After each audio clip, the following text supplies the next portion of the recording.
We had to switch into our Lions gear to talk a little bit about the Honolulu Blue. The Detroit Lions, an illustrated timeline, is now on stands. And this book features the highs and lows of our state's beloved home team, the best team in the NFC, might we add. Amen to that. And we have the author, who's an award-winning Detroit Free Press Lions reporter, the one and only Dave Birkett, joining us right now to tell us about the journey he took into writing this book. Thanks so much for joining us. Welcome into Studio 10.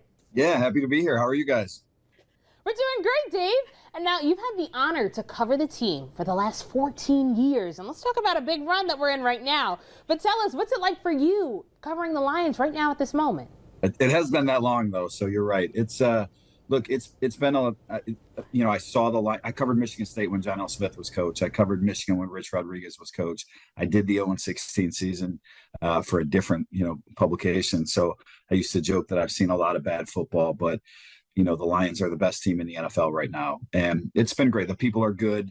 Obviously, covering a winning team beats covering a losing team and all the things that come with it. And I'll tell you what, the best part is the fans, the way they travel on the road, the reception that when I see them in the airport or at different events I'm doing for my book, just out and about on the street. It's amazing the support that this team has had and that they continue to have after all they've been through. Well, you have just mentioned how many experiences that you've had in covering sports, not just the Lions, but Michigan, Michigan State. But what truly got you into sports writing and especially wanted you to write a book for Detroit Lions? The sports writing thing, the true story on that is years ago, I thought I was going to play in the NBA, right? Probably like a lot of kids. And, then I sort of got to high school and you kind of look around and you're like, wow, that dude's bigger than me. And he's can, do things just as well as I can. And, it hits you real quick that maybe you're not going to be a professional athlete. And so truthfully, I was looking for a job where it would feel like it wasn't working. And that's kind of what this is. I mean, it's a lot of work. Obviously, you guys know it when you're in the news business, but at the end of the day, I'm watching football for a living. And so, can't beat that a lot. And the book was, the publishing house had asked me to do this a few years ago. I just kind of where I was at in my life with kids and everything. It just wasn't the right time. And they came back this winter and it was sort of a now or never deal, right? Lions are really good. And it felt like this was the time to go about doing something like this. You can't beat that. And speaking of your book, you take readers through the highs and lows of the Lions. But first, we got to start with the lows. How did you capture times where it was hard to be a Lions fan? Yeah, I mean, the book is really, for those who haven't seen it yet, it's sort of a chronological history of everything the organization has gone through. I mean, games and players and moments, good and bad.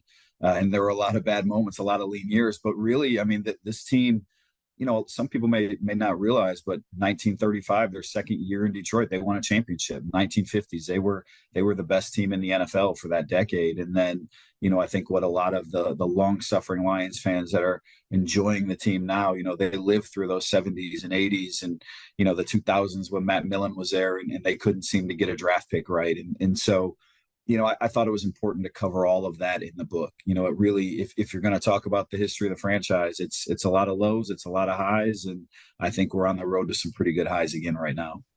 Absolutely. And as we go through the highs and lows, you are able to really capture many of the key players that we've been so lucky to have in our franchise.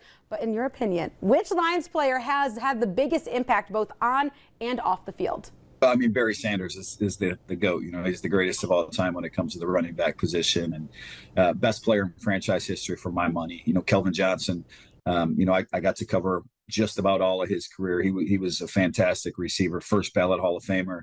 I'm a Pro Football Hall of Fame selector from Michigan. So I got to see that up close, him going through the process, and was happy that he was in on first ballot because I thought he deserved that.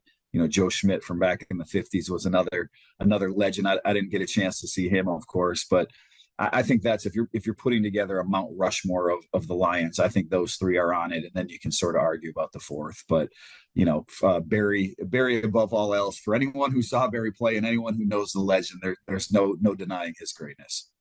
I love that analogy, the Mount Rushmore of the Lions. Well, Barry, we're going to keep chatting that and doing our touchdown talk. Continues after the break. Dave Birkett will stay with us as we discuss the parallels between this current Lions team and the dominant one from the 1950s. Plus, does Dave think that this is the year for a Detroit Super Bowl? We'll find out when we come back.